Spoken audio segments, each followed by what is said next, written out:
Sir यहाँ से चालू करने का मशीन ऑफ। सर ये माइक्रोमीटर है 00। एक राउंड घुमाओगे सर तो 0.5 होगा। ये 0.5 हुआ। ये दूसरे राउंड में 1 mm, ये 1.5 mm तीसरे राउंड में, ये चौथे राउंड में 2 mm और ये 5वें राउंड में 2.5 mm हुआ। सर अपने को ये 38 20 नंबर की डाई 2.8 करने का है, तो ये 2.5 mm हुआ।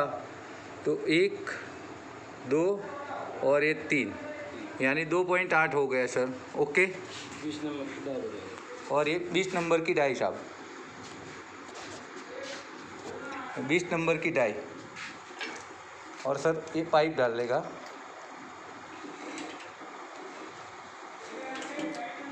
Okay sir. सर फिर ये मोटर ऑन करने की, फिर ये क्रिम्पिंग ऑन।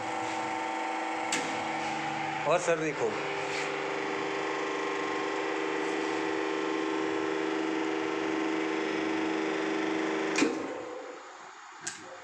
और ये सर हो गया पाइप।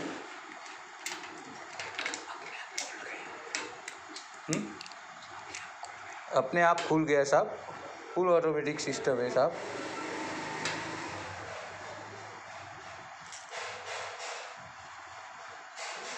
Okay sir.